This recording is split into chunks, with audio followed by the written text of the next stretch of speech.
আমাদের ভালো লাগাতে সকলকে অনেক অনেক অনেক স্বাগত জানিয়ে আমার আজকের গল্প আরম্ভ করছি। আজকের গল্প হালখাতা। গল্পটি তাহলে শুরু করি। মালতীবালা বালিকা বিদ্যালয়ে ক্লাস 9-এ শাড়ি। ঝিমলি সবে সবে ফ্রক ছেড়ে শাড়ি ধরেছে। এখনও ঠিক সামলাতে পারে না। মা নইলে মেজ কাকিমা স্কুলে যাওয়ার সময় পরিয়ে দেয়। তার ভারী চিন্তা, কাল পয়লা বৈশাখ, হালখাতা, শাড়ি পরে সেজেগুজে দোকানে যাবে। সকালে মা কাকিমা খুব ব্যস্ত থাকবে। শাড়ি পরাবে কে? শেষ অবধি বুদ্ধি করে একতলার বৌদিকে বলে রাখল। কত কাজ ঝিমলির। ও একবার বলেছিল হলুদ শাড়িতে নাকি বেশ মানায়। আলমারি খুঁজে মায়ের জলটুরে হলদে শাড়িটা ইস্ত্রি করে রেখেছে। মেজ কাকিমার কাছ থেকে চেয়ে নিয়েছে ম্যাচিং ব্লাউজ। তবে ছুঁচসুতো নিয়ে বসতে হবে এক্ষুনি। গায়ে ঢলঢল করছে একেবারে। মা এর মধ্যে দুবার তাড়া দিয়ে গেল। হ্যাঁ রে, মিষ্টির বাক্সগুলো ভাঁজ করলি? তোর বাবা মিষ্টি নিয়ে এই এসে পড়ল বলে। রাত্রিরের মধ্যে যে সব রেডি করতে হবে। বাবার একটা ছোটোখাটো দোকান, ঘর গেরস্থালির যাবতীয় জিনিস পাওয়া যায়। যারা বাঁধা খরিদ্দার বছরকার দিনে তাদের তো একটু মিষ্টিমুখ করাতেই হয়। দোকান থেকে আলাদা করে কিনলে অনেক খরচ। বাবা যেন কোথা থেকে অর্ডার দিয়ে মিষ্টি বানিয়ে আনে, তাতে একটু সুবিধে হয়। ওই দরবেশ, নিমকি আর কড়াপাকের আতা সন্দেশ। বাড়িতে সেগুলো বাক্সে বাক্সে ভরা হয়। মা তাড়া লাগায়, সেলাই হলো? যেমন তেমন করে সেলাই শেষ করে ঝিমলি। ব্লাউজটা পরে দেখাই হলো না, কেমন ফিট করবে কে জানে। ঝিমলির বুকের ভেতরে কেমন একটা চাপা উত্তেজনা। ও ঠিক আসবে তো? আচ্ছা, মায়ের কানের সোনার ঝুমকোটা পরবে? একটু কাজল পরলে বেশ হতো। মাকে বলেও ছিল। মা কেমনি খেঁকিয়ে উঠে বলল, বাবার হাতে একদম পয়সা নেই, কোন আক্কেলে কাজল কিনতে চাইছিস? এবছর গুবলু বাদে কারুর নতুন জামা হয়নি। মেজ কাকিমাই বা কি, বেচারা ছোট বলে বোঝে না তেমন। অনেক দিন অবধি পরা যাবে বলে বড় সাইজের জামা প্যান্ট কিনেছে। গুবলুবাবু তাতেই খুশি। স্কুলের বেল্ট বেঁধে প্যান্টটা পরে দেখিয়ে গেছে। ঝিমলি মিষ্টির বাক্স তৈরিতে হাত লাগায়। পরক্ষণেই মনে পড়ে, এই রে, চৌবাচ্চায় জল ভরা হয়নি, কাল যে শ্যাম্পু করতে হবে।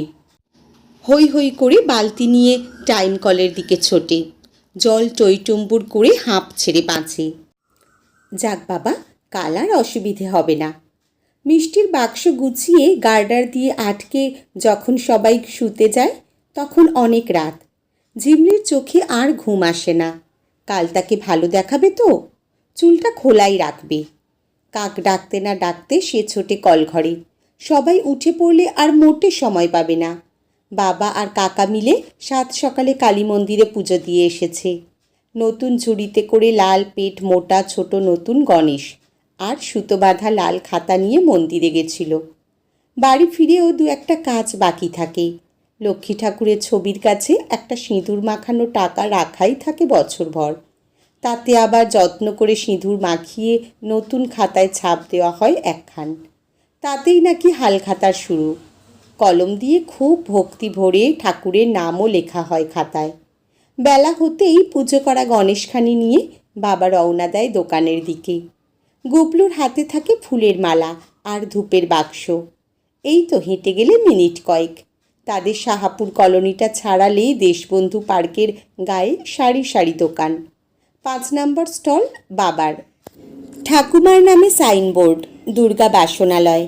ঝিমলির বন্ধুরা রিনি, রাখি, মালা সবাই আসবে মায়েদের নিয়ে। বাবা মেজ কাকাকে দিয়ে কটা কোল্ড ড্রিঙ্কের বোতল আনিয়ে রেখেছে। তেমন তেমন লোকেদের দেওয়া হবে গেলাসে ঢেলে। ঝিমলি ততক্ষণে একতলার বৌদির কাছ থেকে শাড়িটা পরে নিয়েছে চটপট। ব্লাউজটা কাঁধে ঢল ঢল করছিল। বৌদি যত্ন করে সেফটি পিন লাগিয়ে বলেছে, 9-এ উঠলি, এবার একটু পেট ভরে খা, নইলে গায়ে হবি কি করে। বৌদির কাছে কাজল ছিল, খয়েরি টিপ ছিল। মা কাকিমার ঢের আগেই সেজে গুজে রেডি হয়ে গেল ঝিমলি। তার বুকের ভেতর কেমন ঢিপ ঢিপ করছে। ও যে কখন আসবে, দেখতে পাবে তো, কি জানি। দোকানে গিয়ে দেখল এর মধ্যেই 2-4 জন খদ্দের এসে হাজির। টুকিটাকি কেনাকাটা করে তারা গেলাসে করে কোল্ড ড্রিঙ্ক খাচ্ছে। গুবলুকে চোখ পাকিয়ে জিজ্ঞেস করে, তুই কতটা খেলি? গুবলুর মুখ ভর্তি গোল্ড স্পটের কমলা ফেনা, মাথা নেড়ে না না করে। ঝিমলি ফিসফিস করে বাবার কাছে জানতে চায় এদের মিষ্টির বাক্স দেওয়া হবে কি না। বাবা চেঁচিয়ে বলে, আরে এতে বলার কি আছে, দিবি তো বটেই। ঝিমলি অবাক হয়ে মায়ের দিকে তাকিয়ে থাকে। তবে যে কাল কথা হলো বেছে বেছে মিষ্টির বাক্স দেওয়া হবে, এদের কি কোল্ড ড্রিঙ্ক মিষ্টি দুটোই? মা বলে, জানি না বাপু, তোর বাবা যে কি বলে। বেলা গড়িয়েছে, বাইরে খটখটে রোদ্দুর। ঝিমলি মাঝে মাঝে ওধারের ফুটপাথের দিকে নজর রাখছে। ওই গাছটার কাছেই তো এসে দাঁড়ানোর কথা, কিন্তু দোকান থেকে কি বলে বেরোবে? সেই কখন সেজেছে, আর কতক্ষণই বা ঠিক থাকবে? তার উপর একেবারে শেষ মুহূর্তে বেরোনোর সময়টাতেই মা আবার ধ্যাবড়া করে কালী মন্দিরে সিঁদুরের টিপ দিয়ে দিল। নিশ্চয়ই বিচ্ছিরি দেখাচ্ছে। দোকানে ওই একটাই পাখা, শাড়ি পরে বেচারি ঘেমে নেয়ে একসা। হঠাৎ চমকে দেখে, এ কি, গুবলু হাত ধরে ওকে নিয়ে আসছে টানতে টানতে। ঝিমলি প্রচণ্ড ভয় করতে লাগলো। এমন কেউ করে? ও কোন সাহসে দোকানে চলে এলো? গুবলুকে কিছু জিজ্ঞেস করেছে নাকি? মা যদি সন্দেহ করে, আর কাকিমা, সে তো খুঁটিয়ে খুঁটিয়ে জেরা করতে বসবে। ঝিমলি কাঠ পাকিয়ে শক্ত হয়ে দাঁড়িয়ে রইল। কপাল থেকে ঘাম গড়িয়ে চুলগুলো কানের পাশে লেপ্টে আছে। ও একবার আর চোখে দেখলো যেন। অত ভয়ের মধ্যেও কেমন একটা রিন রিন করে উঠল মনের মধ্যে। মা কেমন অবাক হয়ে গেছে। একটা কম বয়সী ছেলে চট করে বাসনের দোকানে তো আসে না। কাকিমা এগিয়ে এসে জানতে চায়, কিছু লাগবে ভাই? ঝিমলি অবাক হয়ে দেখল ও ঝপ করে বলল, হ্যাঁ। মানে মা বলেছি গোপালের একটা সিংহাসন নিয়ে যেতে। কিসের সিংহাসন নেবে বলো, স্টিলের না পিতলের? আপনারাই একটা দেখে শুনে দিন না।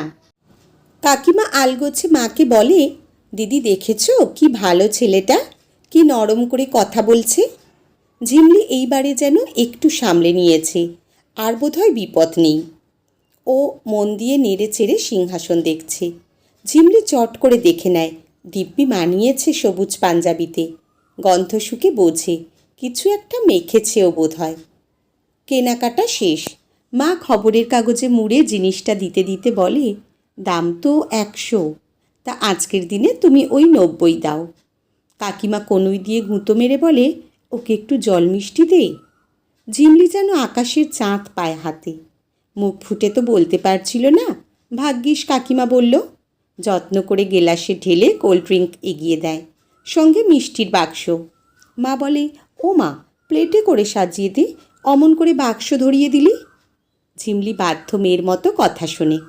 কাগজের প্লেটের নিচে সবার অলক্ষ্যে ওদের আঙুলে আঙুল ছুঁয়ে যায়।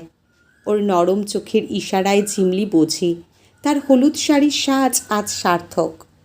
ও বেরোচ্ছে যখন বাবা কিসব নিয়ে ব্যস্ত হয়ে তখনই ঢুকছে। ও মা, এ তো দেখি বাবাকে ঢিপ করে নমস্কার করলো। ঝিমলি কিছুই বুঝতে পারছে না, কী যে সব হচ্ছে। মা কাকিমা দুজনেই হাঁ করে তাকিয়ে আছে। দেখে বাবা বলে, আরে ও তো রমা বৌদির ছেলে। অবশ্যই তোমরা চিনবেই বা কী করে, খুব ভালো ছেলে কিন্তু। জুবিলি স্কুলের ফার্স্ট বয়, অঙ্কে দারুণ মাথা। সেই কোন ছোট থেকে আমার দোকানে মায়ের হাত ধরে আসছে। টিফিন কৌটো হারিয়ে আসতো স্কুলে, 2 মাস অন্তর নতুন কৌটো লাগতো। রমা বৌদি খুব ভালো, ওই শ্রীধর লেনের ওদিকটায় থাকে তো, দোতলা বাড়ি। সৌগতর বাবা মাস্টার মশাই ছিলেন, এই বছর 2 হার্টের অসুখে মারা গেছেন। মা কাকিমা মাথা নেড়ে বলে, ও তাই বলো, আমরা ভেবে মরছি চেনে না শোনে না একটা বাচ্চা ছেলে হঠাৎ করে বাসনের দোকানে এসেছে। বাবা আরও কী সব আনতে আবার বেরিয়ে যায়। এখন দোকান খালি। ঝিমলির বড্ড খুশি খুশি লাগছে। কথা ছিল ফুটপাথে দাঁড়িয়ে এক ঝলক দেখা হবে। ও ভাবতেই পারেনি সৌগত দোকানে এসে মিষ্টি খেয়ে যাবে। ও কি আগে থেকেই জানতো? কখনো তো বলেনি। গুবলু হৈ হৈ করে ঢোকে, হাতে একটা গোটা জেমসের প্যাকেট। মেজো কাকিমা চোখ পাকিয়ে জানতে চায়, এটা কোথায় পেলি? বাঁদর ছেলে, জেঠুকে দিয়ে আবার কি নিয়েছিস? গুবলু প্রবল মাথা নেড়ে বলে, না তো, ওই দাদাটা দিল। কাকিমা অবাক হয়ে জানতে চায়, তোকে দিল? কেন দিল? তুই চিনিস ওকে? ঝিমলির আবার দম আটকে আসে ভয়ে। এই রে, গুবলু আবার না জানি কি বলে বসবে। তবে ভগবান ওপর থেকে বোধ হয় দেখতে পেয়েছেন। ঠিক তখনই বাবলি, রিনি, রাখি সবাই শাড়ি পরে সেজে গুজে দল বেঁধে ঢুকে পড়ল। ঝিমলি হাঁপ ছেড়ে বাঁচে। দোকান জুড়ে তখন চাঁদের হাট। মা আর মেজ কাকিমা বন্ধুদের গাল টিপে আদর করে বলে, তোদের সব্বাইকে শাড়ি পরে কেমন বড় বড় দেখাচ্ছে রে। ওরা কেউ মিষ্টি খেতে রাজি নয়।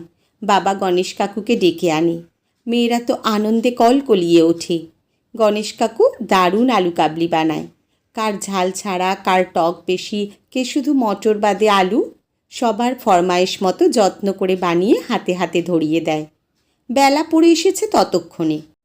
সারাদিন গুমোটের পর পশ্চিমে কালো করে ঝোড়ো হাওয়া দেয়। শুকনো পাতা ওড়ে। গুবলুটা নেতিয়ে পড়েছে এক্কেবারে। মা, কাকিমা, ঝিমলি, গুবলু বাড়ির দিকে হাঁটা লাগায়। বাবা দোকান বন্ধ করে সব গুছিয়ে একটু পরে আসবে। ঝিমলির মনে হয় আজ কেমন স্বপ্নের মতো দিন কেটে গেল। ভাবেনি এত কিছু হবে। এইভাবে দেখা হবে সৌগতর সঙ্গে। বাব্বা, কি ভয় যে লেগেছিল। তবে একটা খচখচানি আছে। গুবলু ওকে চেনে নাকি? হঠাৎ করে জেমস দিল যে। ভাই বোনে আসন পেতে খেতে বসেছে রাত্রিরে। সকালে দোকানে যাওয়ার তাড়া ছিল বলে এবেলা জম্পেশ করে রান্না হয়েছে। মা দুই ভাই বোনটিকে বাটিতে করে মাংস সাজিয়ে দেয়। গুবলু নলির হাড় চুষে চুষে সাদা করে ফেলে। বড় বড় আলুর টুকরো দেওয়া মাংসটা কি ভালো যে হয়েছে। ঝিমলি আরেকটু ঝোল চেয়ে নেয়। মেটের টুকরোটা নিয়ে যথারীতি ভাই বোনে ঝামেলা লাগে। পায়েস তোলা রইল। হাত ধুয়ে উঠে আরাম করে খাওয়া যাবে ক্ষণ। বাবা কাকু খেতে বসে। কাকিমা পরিবেশন করছিল। ঝিমলির কানে আসে। বাবা বলছে, বড্ড ভুল হয়ে গেল। তোমরা সৌগতর কাছ থেকে টাকা নিলে। রমা বৌদি প্রতি বছরের মতো এবারেও সংক্রান্তির দিন এসে সারা বছরের জন্য সপাচেক টাকা জমা রেখে গেছেন। কি করে টাকা ফেরত দিই? কাকিমা বলে, দাদা একটা কাজ করুন। ভালো দেখে ভাত খাওয়ার একটা থালা, বাটি আর একটা গেলাস ওই ছেলের নাম করে বৌদিকে দিয়ে দেবেন। তাহলেই শোধবোধ। কেমন ভালো ছেলেটি, আমাদের খুব পছন্দ হয়েছে, বলো দিদি। ঝিমলি কলঘর থেকে ফিরে শুতে গিয়ে দেখে গুবলু তখনও জেগে আছে। বলে, দিদি, জেমস খাবি না? ঝিমলি হাত বাড়ায়। আচ্ছা, তোকে ও হঠাৎ কেন জেমস দিল বলতো? আরে, ওই দাদাটা তো অনেকক্ষণ সাইকেল নিয়ে দাঁড়িয়েছিল। আমি বললাম, দিদি আছে তো দোকানে, তুমি ওইখানে চলো। হঠাৎ করে অচেনা কোনো লোককে তুই দোকানে আসতে বলবি? আর আমি আছি মানে? ওই দাদাটাকে তো চিনি। তুই আর ও তো বিকেলে পালতের মাঠে গিয়ে সাইকেল নিয়ে গল্প করতে করতে আসিস। ঝিমলি ঢোক গেলে কথা ঘোরাতে বলে, কী সব আবোল তাবোল বলছিস? গুবলু বিজ্ঞের মতো মাথা নেড়ে বলল, আরে দিদি, আমি সব জানি। ও তো রিন্টুর বড় পিসির ছেলে। দারুণ ফুটবল খেলে। রিন্টু বলেছে ওই দাদাটা নাকি তোর লাভার। এই দিদি, লাভার মানে কী রে? শোন না, ওই দাদাটাকে বলবি আমায় ফুটবল টিমে নিতে? তুই বললে ও ঠিক শুনবে। দিদি, বলবি তো? আমি বাড়িতে কাউকে বলবো না, তুই গল্প করিস বলে। কোচিং থেকে ফিরতে তো সন্ধে হয়ে যায়। দিদি, প্রমিস? বলবি তো? গুবলুর কথা জড়িয়ে যায়। ঘুম এসে গেছে চোখে। ঝিমলির চোখে আর পলক পড়ে না। আম গাছটাতে দিনকতক হলো একটা কোকিল বাসা বেঁধেছে। রাত বিরেতে হঠাৎ হঠাৎ ডেকে ওঠে। সেদিন তখনও রান্নাঘর থেকে মা কাকিমার গলার আওয়াজ আসছিল। বাসন গোছানোর ঠুং ঠাঙের মধ্যেই ঝিমলি শুনতে পেল কোকিলটা আবার ডাকতে লেগেছে, কু কু। আজকের গল্প এখানেই সমাপ্ত। কলমে পিয়ালি দত্ত, পাঠে জয়তী। ধন্যবাদ।